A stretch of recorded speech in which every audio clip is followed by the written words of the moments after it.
Hey, James, thanks for joining me here today. Thanks so much for having me on, Mark. So the holy shit moment, how lasting change can happen in an instant, has recently come out. It hasn't even been a month since the book is released. We're recording Just this 2 early. weeks today, I think. Yeah, absolutely fantastic book. I think one of the many things I loved about this book was, so your approach is really, really down to earth. You have incredible research. You've done research on so many different topics. You bring them all together, but there's this lowbrow humor. So, for example, and I have to share this, is so it opens up, like, the very first line in the book is psychology is not an exact science, and then you go into a joke about Freud pulling stuff out of his lower orifice. So, is that your writing style all the time? That sort of combination of research and I would say usually when it kind of depends on who I'm writing for. I was the fitness expert for Chatelaine magazine, which is women's lifestyle magazine in Canada, and it's actually the largest circulation magazine in the country. And so I was a little softer for that, because not necessarily because I don't think women can handle it. It's just that was what they wanted. They wanted, Right. cleaner stuff. And at the same time I was doing that, I was the head fitness columnist for AskMen.com. And I was like far more raunchy jokes and stuff like that, because that was what they wanted. Because, Right. it was, Chatelaine was middle-aged women. Ask Men was, men that were 18 to 30 and stuff. And the funny thing is, now on my blog, it depends on what the topic under discussion is, because as you read the book, you will find parts, like people were telling me that I'm surprised that there wasn't more profanity in this book, because my blog has a lot of swearing on it. Right. And there, yes, there is profanity in the book, but I don't even drop an F-bomb until we get right to the end of the book. Right. And there are long periods where I don't swear at all, and I don't make any jokes, and it's actually quite serious.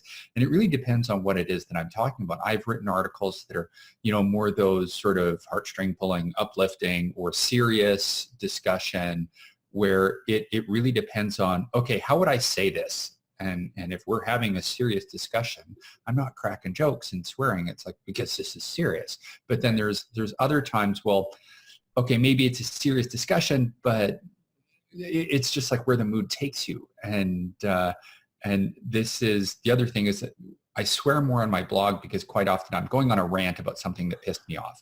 Okay. And when you're on a rant about something that pissed you off, it's like, fuck this and fuck that. And can I swear? Can I say fuck on your podcast? Yeah, Okay. you can. I'll probably bleep it out just so I can keep the family Okay. rating. But that's fine. You can say fuck. We'll just use the bleep a lot. All right. So, when you're mad about something, there's a lot of profanity, but this book is not me being angry. This is me trying to be encouraging and telling, these often heartrending or uplifting stories of other people, and trying to lay out a path for people to help them improve their lives. And that isn't necessarily conducive, I found, to a lot of profanity. But every once in a while, it just sort of slips in, and you crack the odd joke here and there. But yeah, it just depends. Sometimes the subject matter calls for it. And then other times there's periods where it's like, okay, this is hardcore, this is intense, and it would be out of place. So there's no formula. It's just, okay, how would I say this? What do I feel like communicating? How do I feel like I should communicate this bit of information? So it's just, it seems like I'm all over the place, and it's because I am. Now, speaking of writing articles, because you have quite a rich history of article writing, we were chatting before we started the interview, and you were sharing a bit more of the behind the scenes on when you went from writing a column on AOL to actually getting a surprise position as a columnist. Could you share a little bit about that? Because you do talk about that a little bit in the book too. So I'd been writing for AOL, and it was actually AOL Canada. For modest pay, but it was twice a week. So it was forcing me to really start cranking out the material. And I thought, okay, well, this is good, but I was new at writing, but I really needed to break into the United States. And I was doing things that editors say you're not supposed to do, which is cold calling them. And in my case, it actually worked because I have an MBA and I'd worked in sales and marketing, and I was just very sort of assertive that way. And I cold called the health editor at the LA Times, and she didn't hang up on me. And we had a nice conversation, and I sent her some samples of stuff that I'd written for AOL. And she said, I really like this. Send us some pitches. And rather than sending pitches, I'd written a new article for AOL, and I thought, well, I'm just going to send them this one because I thought, it might fit. And it was this sarcastic, sort of satirical evaluation of those really crappy women's magazines that you see at the grocery store lineup. I think the one that I didn't mention it by name because they were worried about getting sued, but it was Women's World magazine, which just has the most outlandish claims all on the cover of the magazine. So I made fun of it. Okay. And they loved it. They said, okay, this is great. What are we going to call your column? And I'm like, wait, column? And they said, yeah, you're running every 2 weeks now. I was like, all right, this is cool. Awesome. So yeah, that was a transitional moment. And it was a big win that one of the things I talk about in the book was that when you are suddenly transformed, that you have to go in a new direction. And then you get the big rush of dopamine that lets you know that this is something valuable that you should be moving toward. And then what keeps you on track in this new path in your life is that dopamine recognizes progress. So you get these little drips of progress. Every tiny little thing that you do moving you in that direction is reinforcing, that keeps you on that path for years toward that mission in life. And that was, for me, was the mission was the big US book deal, which after 10 years of effort was finally just published a couple of weeks ago because there was that little drip of progress. But there's also the big wins along the way. One of the things that I talk about is that, you get these little drips of dopamine from the progress that you get. But every once in a while, there's a bit of a leap forward. And seeing me get published in the LA Times for the first time was a big win. That was like, oh yeah, that was the day that I knew this is going to work. This career is going to happen. And it may take a lot. It took longer than I thought after that. I thought, oh, I'm in the LA Times now. The book deals are going to fall out of the sky. They didn't. It took a lot more work after that and a lot more, publishing and building my brand and my social media presence and my blog presence. And most importantly, coming up with the right book idea. Right. But still, just because I figured, well, if I'm this Canadian that can be the fitness columnist for the Los Angeles Times, then I figured, I've got what it takes to make it. Yeah, that's fantastic. Now, this is your second published book that I'm aware of. Is that correct? Yes, that's true. So the first one was published almost 5 years ago by Random House Canada, which is now Penguin Random House, but at the time it was the largest publishing house in Canada. And they gave me a very good book deal and really helped with the publicity, and it did very well in Canada. But we couldn't sell it in the United States, not to a big publishing house. Right. We could have, gotten a smaller press to do it.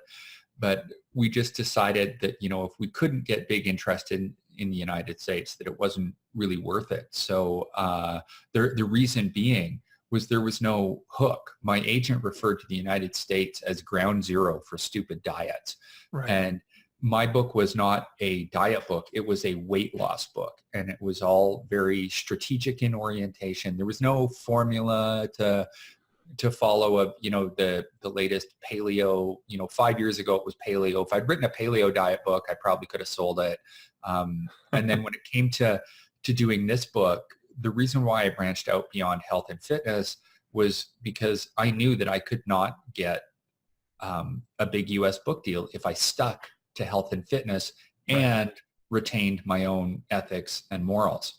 Okay. Because if I wanted to get a big book deal in that genre, I had to write a book about how keto cures cancer or something shit like that. And I just was not, there was no way that was going to happen. So I started investigating, okay, well, what can I write about? And there was months in the saddle of my bike trying to figure out, I was trying to figure out a way to develop a hook and sort of game the system that was still health and fitness oriented. Right. And I kept sending pitches to my agent, and they're like, no, this isn't it. This isn't good enough. Keep trying. And that was eventually coming. It was when the idea came, was when I realized that, okay, this is not necessarily a fitness or weight loss idea. This is beyond that. This is all encompassing. And there was some uncertainty, thinking, well, can I be a self-help author? And thinking, aren't I known as a weight loss guy? And it took a while to mentally come around in terms of gaining having the confidence to know that I could do that. And it was based on a couple of things. One was that, I don't want to rag on the entire industry, but a lot of self-help books are just crap. And that's why I don't read many of them, because there are good ones. There are definitely some good ones out there, and I recommend them in my book. Yes. But the other thing was that convinced me was, I've been focusing on the motivational aspect of weight loss for years. And, I wasn't talking about squat technique or macronutrient ratios. I was talking about, okay, how do we get you off the couch and out the door? And how do we motivate you to eat properly day after day and, sustain a caloric deficit, find something that you love doing, find a diet regimen you can stick to, all that kind of stuff. I was always very goal and motivation oriented. And the final thing that convinced me was that, losing weight's really hard. So if I can, and I've had some really good success with helping people do that. If I can motivate people to lose weight, then I can motivate them to do other things. And that was the final sort of confidence boost that I had to give myself. And the feedback from the book has been amazing. I got just a wonderful message from a woman yesterday that said that this book has already changed my life. That she was reading something, she was reading my book, and then she was reading an article that had to do with depression and anger. Right. And she said that if it hadn't been the fact that she was reading my book, she never would have recognized that article was speaking directly to her. And that she said it was because she'd been reading my book that she recognized that, okay, I'm having a holy shit moment right now. And so she said the first thing she did was sort of unpack what was happening and have this sudden realization. And then she sent me a message to say thank you. And I've received a number of those, even though, as of recording, it's only been 2 weeks since the book came out, that this book is actually working. It's helping people, which I'm like, yay, that's why I wrote it. That's fantastic. I mean, you even mentioned in the book, you talk about one of your beta readers, a marriage ended because there was a holy shit moment, I think, while they were reading the book or something like that. There was that. And there's 2 new blog posts on my site from other beta readers that had holy shit moments while they were reading the book, the first draft of the book a year ago. And so they've told their stories on my blog. But yeah, in that example, it was a case where of the marriage ending, where she'd been very mistreated by this man and was still thinking that, she wanted to make it work. She wanted to stay there for her kids. And then reading the book just made her realize that she was trying to force something that couldn't be forced, and said, no, this is wrong. And maybe she would have come to that realization anyway. But from what she told me, she said because she was reading the book, she just had that overwhelming sense of rightness, which is something that gets repeated often through the book. How do you know that you're having a holy shit moment? Well, because it's a powerful emotional sensation where that hits you in the head that says, this is what you must do. This is the right thing. And she said that's what happened, was she knew that the right thing for her to do was leave. Right. So she did. Cool. And I think you had mentioned the idea for the book came to you when you were on your bike. Was it like all one fell swoop? It just hit you and you said, this is the book I'm writing? Yes. Well, it was more like, I hope this is the book that I can write. I had to test a few things out. So we talk about in the book that System 1 and System 2 from Daniel Kahneman's book, Thinking Fast and Slow. So System 1 is the fast way of thinking, where the idea pops into your head out of the middle of nowhere. And then System 2 gives you that quick confirmation of, yep, this is it. That's the slower, methodical, rational way of thinking that said, yep, thumbs up, go for it. But then everything that happens after that is System 1 is done its job. Yeah. And now System 2 is all about the enactment of the vision, of the planning process. So when I came up with the idea for the book, it took months because I was just not having any luck, thinking that's why it's been almost 5 years since my last book. Well, the idea came 3.5 years ago. The traditional big publishing house process is painfully slow. Yeah. Especially when you're sort of breaking in. Now I'm hoping that my next book is going to come more quickly if this one does well. So fingers crossed on that. They'll be calling very shortly to say, when's your next book coming? I hope so. So I read some Malcolm Gladwell at the recommendation of my agent because he was an example of an author who was mostly science-based. He's come under some criticism for maybe fudging things a little bit. But still, it's not like he's saying keto cures cancer or anything like that. And, but he had a great formula, and he was really, a mega best-selling author. And so I started reading his books and thinking, he's got a real good kind of formula here. And I didn't, copy his formula verbatim, but it inspired me to think he's taking a really unique subject and drilling down super deep. And he was doing it in a way where it's like, okay, this is something that it's a tight, narrow focus of things like gut instinct or practice makes perfect, or, how the underdog can win. And he's going deep into the science of it. And it's something that, okay, well, what do these things have in common? Well, it's something that people are already aware of. They know what these things are. Right. They have emotional connection to it. He does things in a bit of a counterintuitive way, saying, this is the common knowledge of the way that we think we should do things, but let's look at the other side that, is that always true? And then there was the anecdotes merged with science to make, for a nice, cool story. And I thought, okay, well, that's a cool formula. I mean, I do that all the time in my article writing anyway. And I thought, how could I come up with my own idea that fit that story and include, poop jokes and sarcasm and that sort of thing. And so I rode my bike a lot for months, just trying to figure out, okay, what's my book idea? And it came to me because I saw a man running towards me that had a Boston Marathon shirt on. Okay. And I just said, I did that. And then it sort of started this cascade of remembrance that, when I was younger, gym class was the worst part of my day in junior high and high school. And I was always at the back of the pack and running, and I really hated it. And now I love it. And, I qualifying for Boston is not an easy thing to do.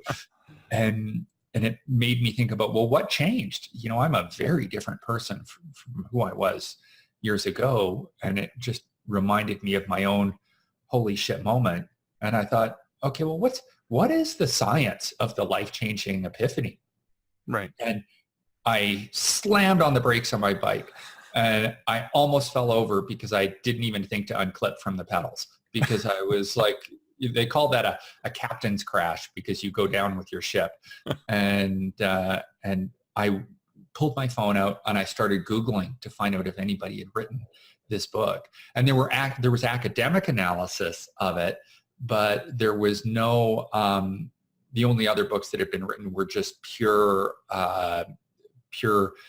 warm, fuzzy anecdotal stories. Like, it was just a collection of essays of this person had this epiphany. There was no scientific sort of popular book analysis. And so I posted to Facebook. Right then I posted to my Facebook page that asking people, have you had one of these life-changing moments where, suddenly you just knew that this was right and you had to go in this new direction? And at this point I was writing about health and fitness pretty much exclusively. And I didn't say that this was about weight loss. I said, about anything. And I put my phone away and I rode the rest of the way home. And And I got home and I looked at, so I was already, from that moment that I had the idea, I was thinking about, okay, I think this is it. This has got to be it. This is a great idea. And I get home and I see that the comment field on that Facebook post had just exploded. And I'm like, and I'm reading these stories. And I'm like, these stories are great. Like, wow, this is really inspiring. Holy cow, this person lost over 200 pounds. But it wasn't just weight loss. And so I type up a quick note to my agent, and I'd been rejected so many times with these ideas from my agent, and my agent said, I think you're onto something here. Give it a go. Okay. And so I wrote, he said, write an introduction. So I wrote an introduction, and they said, congratulations, you've pulled it off. Keep going. Map the rest of it out. Okay. And it took quite a while to figure it out. And my agent suggested, can we make this a how-to book? And I'm like, how-to of a life-changing epiphany? Like, are you on dope? And I thought it was going to be more of a water cooler, like, check out this interesting information kind of thing. And they said, no, he said, this is something that if you can figure out a way to make it a how-to book, like this could really be amazing. And I thought, okay, well, let me look into it. And so I started doing more research, and I started interviewing. One of the great things is when you write for major newspapers like the LA Times and the Chicago Tribune, you get a big book deal. You can get interviews with, world leading researchers. So I talked to, if somebody had written anything about transformative experiences and had a PhD and was associated with a major university, I interviewed him for this book. Yeah. And I'm asking him, it's like, is this something that can be taught? Can we set a person on a path toward a life-changing epiphany? And they were like, oh yeah, totally. I mean, it's not guaranteed, but we can definitely increase the likelihood. I was like, far out. Okay, cool. We're doing this. This is now a how-to book. And the fact of the matter is, people are coming back and saying, I had a life-changing epiphany because I read your book. I was like, that is the coolest thing ever. So, I mean, I felt a little sheepish at first, like saying, how dare I write a book, the how-to of the life-changing epiphany, like the audaciousness of that. And then yet the research was backing it up. And I was careful because, I'm a science-based guy. I'm not one of those bullshit keto cures cancer kind of guys. Yeah. And the way I write it is that there are no guarantees in this, but there's a lot of possibilities. And that if you follow the steps in this book, which is they're not concrete steps. There's lots of little tasks that we give, that you are increasing the likelihood that this is going to happen. And this is based on science. This is based on what these psychology and neuroscience researchers tell us works. And however, if it never happens, if you go through all of these steps and you don't have that transformative experience, the steps that you've gone through are still valuable. They still have merit in terms of, helping you be a better person, helping you figure out, where do you go from here? It doesn't have to come as a sudden flash of insight. It's still something that can be good for you. And at the very worst, well, maybe you learned some stuff and hopefully you had a laugh or two. Hopefully it was worth your time and buy my book. Of course. Now, before the interview started, when you were chatting, you'd explained your hair, and you said you're going out for a run in minus 28 degree temperature. It's butt-ass cold outside. But you said it's important to you because running is a creative process. Yeah.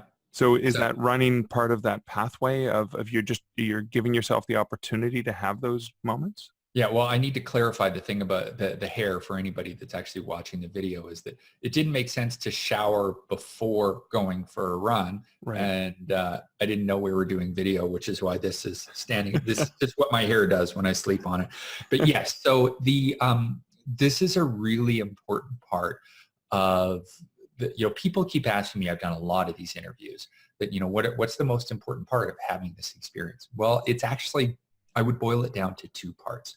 Number one is you got to believe that this is something that can happen to you.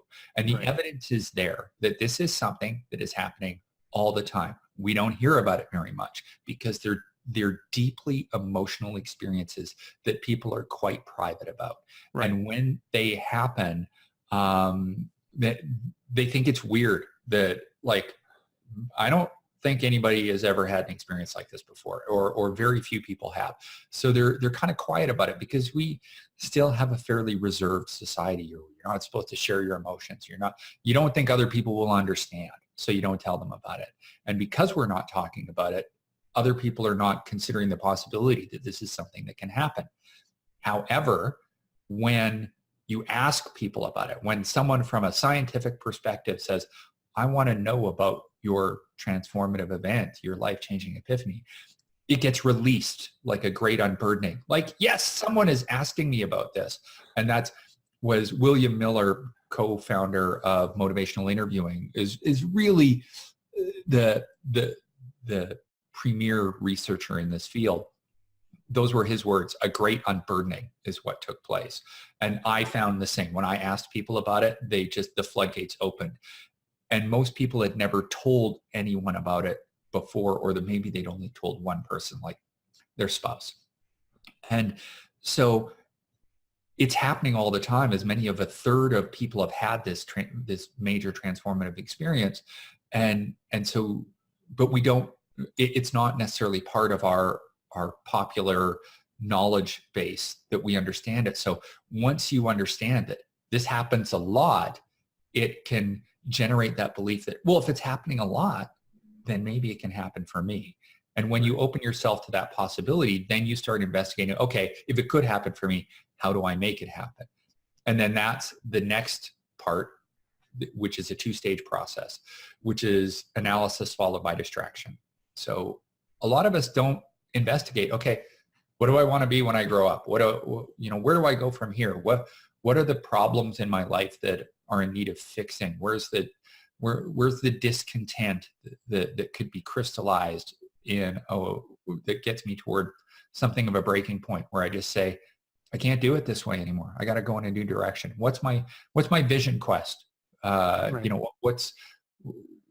What's my purpose in life? Who is me, part two? And we don't ask ourselves these questions very often. So it involves some analysis where, maybe you read things about what other people have done.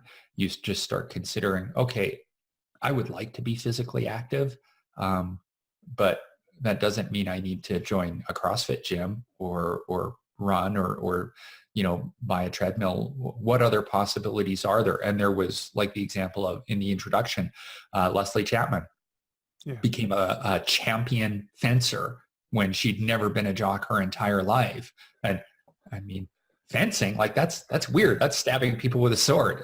So what type of weird possibilities are there that you could investigate? That's the analytical phase. The important thing to recognize is that this answer, that's what an epiphany is. It's a sudden insight.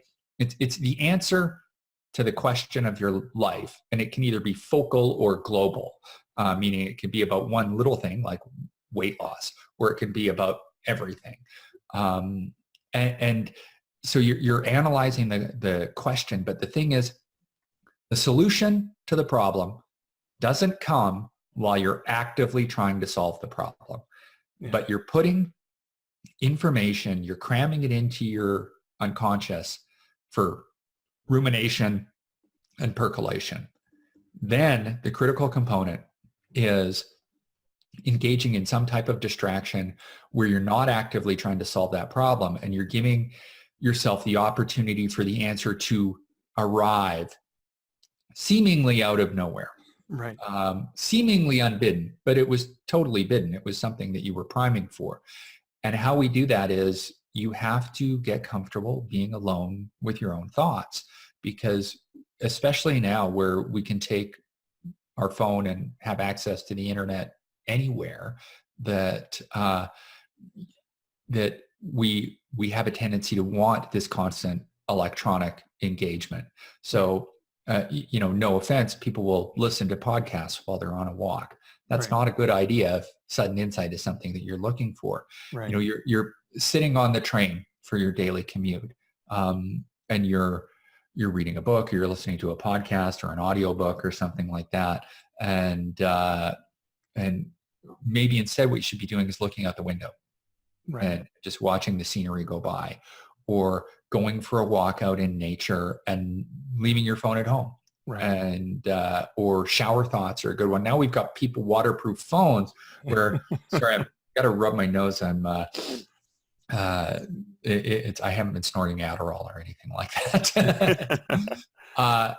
So we've got people that are taking their phones in the shower now, and shower thoughts are immensely powerful. There's a story in the book of a woman whose life was saved because of shower thoughts. She had been considering how she was going to end her life, and the answer to her problems came while she was in the shower about what she needed to do to change her situation, and it set her on a completely new path. So we need to get comfortable in having these moments of just letting the answer arrive, where the thoughts need to meander and collide. And the big one is, great thinkers across the ages have extolled the virtues of a walk in nature alone, listening to the leaves, the birds chirping, that kind of thing. They weren't listening to podcasts while they were doing it. So that's when these things come. And, me as a writer, it's a creative endeavor. And I constantly get asked, where do you get your ideas for your articles? And I'm like, man, I have way more ideas. I have a list of, I have 30 or 40 articles that are waiting to be written that I'm just like, haven't quite got the time to get around to yet, because they come when I'm out for a bike ride or a run. It sounds like you've conjured up Henry David Thoreau. Like, one of my favorite essays ever is Walking, and I remember reading part of your book, and I thought, I got to reread that because of that importance of just sauntering, just getting out and communing with nature, and not being attached, not being connected, as a pathway of allowing those subconscious thoughts to come back at you and provide a solution. And Daniel Kahneman, who we mentioned earlier, he's a Nobel Prize winner that said that his greatest ideas came to him on walks. Einstein was a big fan. Immanuel Kant, there was the whole philosopher's walk thing that I think it was Aristotle that came up with the peripatetic school that was, the whole given to walking about. That's when these ideas come. And you have to give yourself that opportunity to just let things float by, because that is when it's like all these different pieces of a puzzle are floating in your brain. We do not have a supercomputer brain that's able to analyze every bit of data in a microsecond and then spit out the answer. It's based on the emotional value of the different bits of information as to what our lifetime of experience and wisdom has analyzed, so that all these different pieces of the puzzle are floating around in our brains. And then if we give them the opportunity, they can suddenly lock together in the answer of, this is it. And it comes because it's based on emotional value. What ends up happening is that when this answer arrives, there's a tremendous wave of emotion where there's a neurochemical cascade of opioids that makes it feel really good, as well as dopamine, which is, recognizes that something has value. So it says, hey, this is cool. You should definitely chase after this because we think it could be good for you. But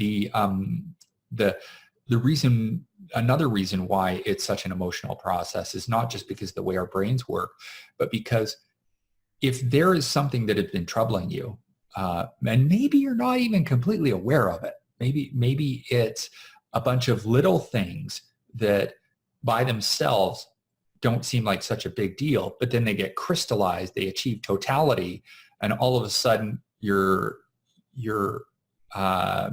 reach something akin to a breaking point.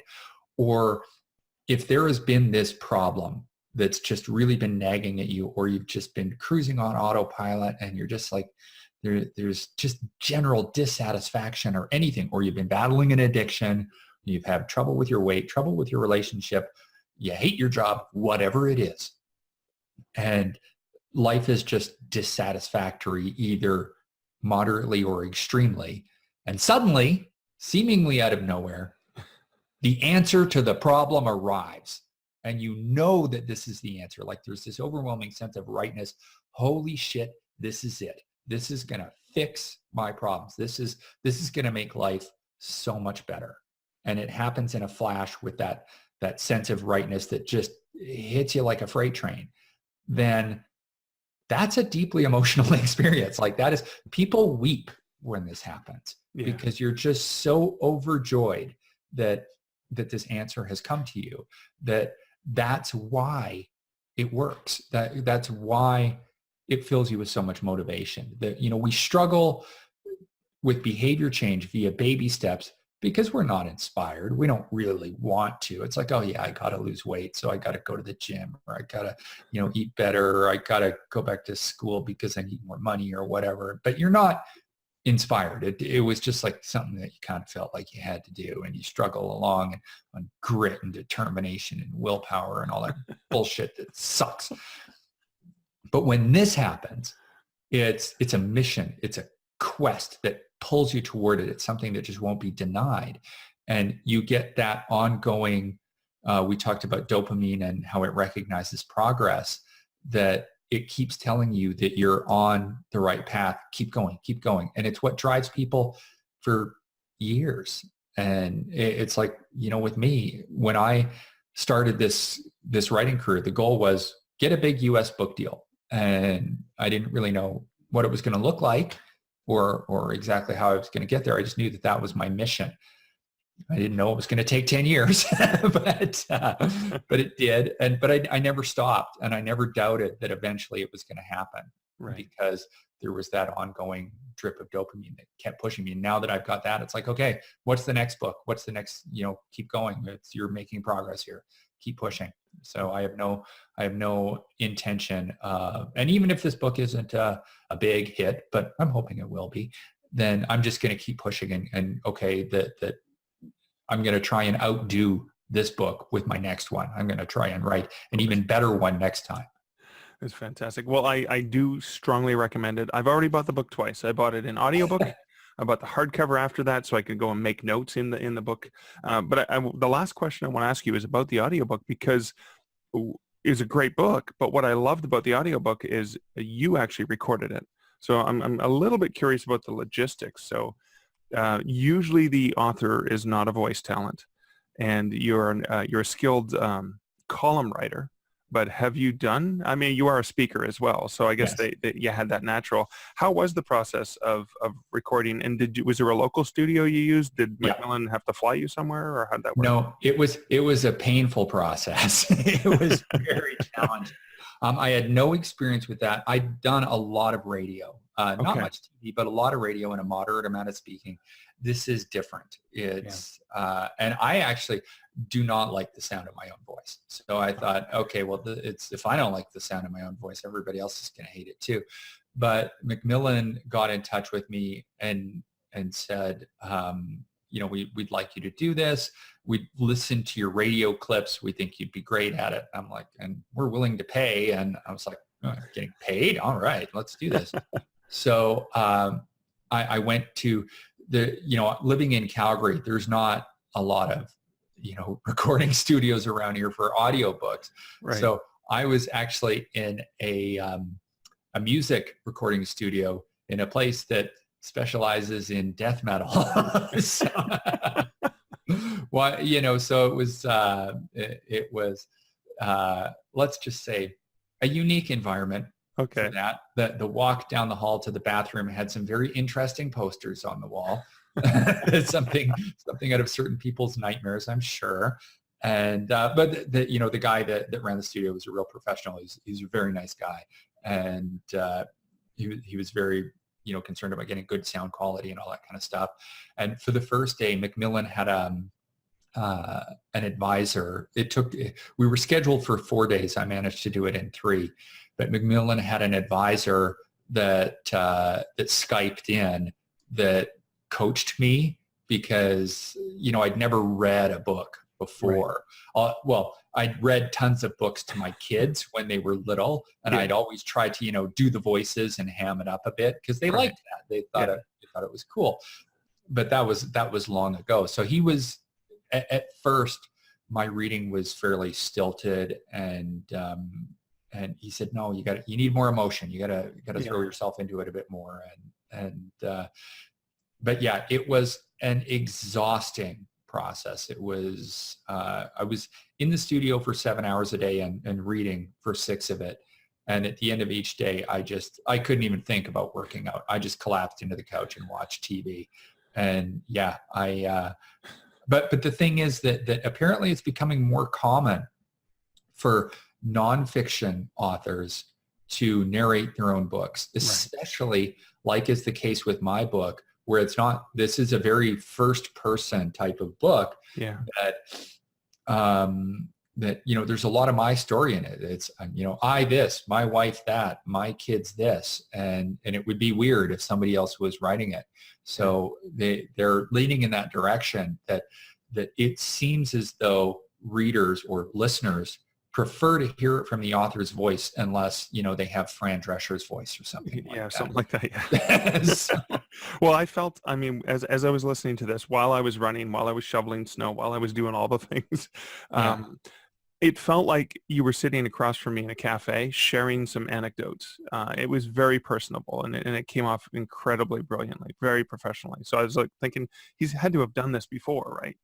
Nope. Yeah, it was awesome. I mean, I tried really hard. I wanted, they were paying me to do it, but the big thing was that I didn't want people to hate it. I didn't want people to listen, God, this guy, wow, this sucks. Like I didn't want people to think I'd done a bad job. So I was careful with each sentence. And I think that was one of the reasons why it was an exhausting process, because I tried. I was in there and I was focusing on each sentence and trying to do my best with each sentence. So I'm glad that people were saying they like it. And I was like, I'll take your word for it.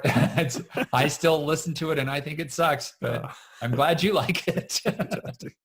So speaking of all the people that we're getting to like through this conversation, where can people find out more about you and find links to buy the book or read your blog or any of the other stuff that you've written? Bodyforwife.com. So that's wife, like the lovely woman, the long suffering roommate. So yeah, bodyforwife.com. They go there. There's a books tab that has links to purchase in every platform imaginable, including the audio version. And I have a blog page that you know, it depends. I go in spurts. Sometimes there's some fairly recent stuff there, and there's links to my Facebook and Twitter, where Facebook is better because I'm long-winded and I like it more. Excellent. Well, James, thanks so much for hanging out with me today. Thank you, Mark. I appreciate it.